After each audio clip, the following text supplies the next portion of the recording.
You know, and there's an opportunity to help guide and direct them if I give them the time. Those four things, the experience, the relationship, value, and time, that's what nobody else can offer.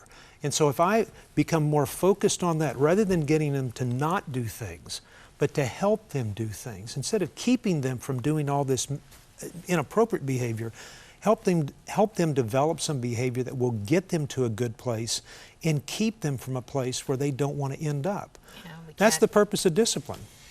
We can't all afford to send them to sea on a tall ship. Yeah. So we have to come up with something I'm surprised they don't have parents on that ship. That's where I'd want to be. I go, leave the kids at home. Get me on the ship. You know what? Away from all of it, and I'm give sure me a lot a break. of them would say, yeah, I could really use that therapy right now. You have so much to offer us here. One of your books, not the one we're talking about today. Let me just show a couple of others. I mean, you've got how many have you written? You know, more than I thought. I mean, we just keep writing them out. Just And keep I tell people all the time, I'm not really an author. I'm a storyteller. And because I have 50 high school kids that live with us, there's always stories. 50 at a time at Heartlight. Yeah. When your teen is struggling, real hope and practical help for parents today. Parenting teens in a confusing culture, answering parents' most challenging questions. It's all very practical. This is a foreword with Dr. Tim Kimmel, whom we love. Yeah, my hero. I remember him being here saying that teenagers spend over 90% of their time trying not to be embarrassed. Yeah. So, I mean, there's an additional challenge in our parenting, is being cool and relevant as we seek to impact them. Yeah, you know, I think that's the challenge that most parents have. We want our kids to be stylish, but the problem is when seduction is a fad, I'm not so sure I want my little 14, 15-year-old girl to be seductive. You know, I really don't believe that every third and fourth grade kid, fifth grade kid needs to have a cell phone. But you know what? I want my child to fit in. And I want them to be a part. I don't want them to be a social outcast. And when other kids communicate that way and that's how they operate, then there's a part of me that I'm torn between that which I really think that I want to go, the direction I want to go, and the other side of it is what I want to allow for my child. And that's the battle that I think most parents find themselves in. How do I offer something to my child and yet not give in and lower my standard? And what it means is that every parent's got to spend some time thinking that through. I mean, working on it hard. Parenting is no longer for cowards. It is not something that is just done on a whim. I mean, I felt like my parents had me at a very early age, and then from there, it was just kind of, well, just let it happen. And I don't remember engaging with my family during my high school years. Well, you can't do that anymore. You've got to be engaged with your child. Spend some time with them. I tell parents all the time, go spend one meal, just one meal, a breakfast or a dinner with your child. And if they say, well, I don't want to go with you, I don't like you. Well, you're going anyway. Well, no, you're not. Turn off the electricity to their room. Get rid of their cell phone. Get rid of their TV. Take away the car keys. Tell them that it's important for you and I to spend time together. That you're not going to stop, that I'm going to pursue you no matter what. Just as God parents us, I want to parent my child. And God is not going to leave us alone. And so I should never leave my child alone either.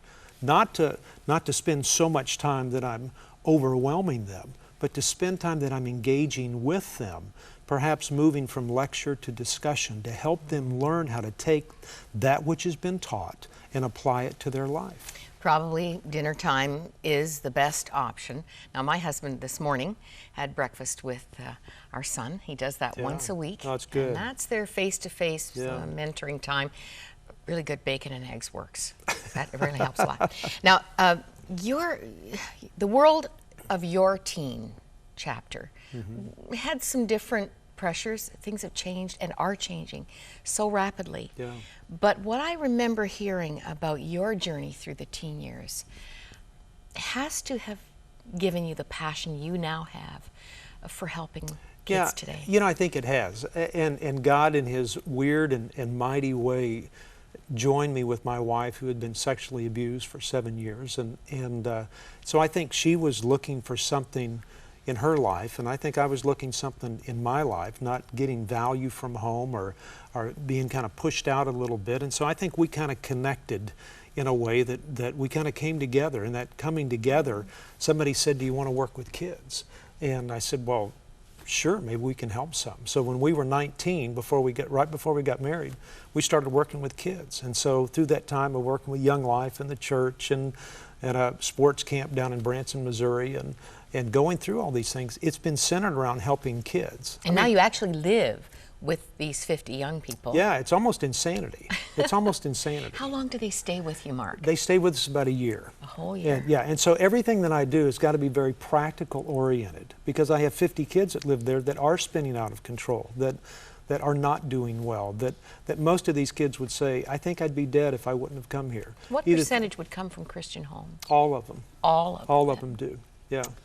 About a third of our kids have been adopted, so they're dealing with those adoption issues. At a time that they want to belong, they start questioning, well, where do I belong? And in that, because of what the culture offers, they can get pretty confused and move in other directions. A third of our kids come from homeschool backgrounds, perhaps a little overprotected. I'm not saying that I'm against homeschool. I don't tell parents that at all. I'm not. I'm all for it. But I think there's some things now, because the culture has shifted, that parents have got to look at what they're doing with their kids and say, am I really preparing them by exposing them and getting them ready to enter the world that they will live in? Becomes very important. But I'm not against homeschool by any means. I hear you. If you were to cite one, I know there's not just one ingredient, one magic potion that turns these kids around, but what's the thing you see them needing the most? Yeah, maybe parents realizing that this could happen to me. I think we really think that if I just do these things, that everything will turn out okay. And so we rely on that. So when they move into their adolescent years, we start saying, okay, then I've done everything. And parents never think that their child's going to struggle. Well, let me assure you, you will be proven wrong quickly. Kids struggle today. And so I think the number one thing that kids need are parents that understand that there's a possibility that their child can be a victim also, that nobody is immune to this culture and it's affecting the way that it has on kids. And isn't the truth that the persons they need the most aren't the peers? They're not. It's their parents. Yeah, and they don't need kids today don't need more friends. They need parents. They need mom and dad. They need mom and dad who be with them. Well, you know what, I'd love to talk here for an hour because there's so many issues. Working backwards, I love that focus. Help your child to focus on where they'd like to be in 10 years, and then what are the steps to get you there. Right. That involves time. Right. Parenting Today's Teen, a practical devotional. Boy, you've got the distillation of over 35 years of ministry experience in here from Mark. And here's the goodie, very special for today.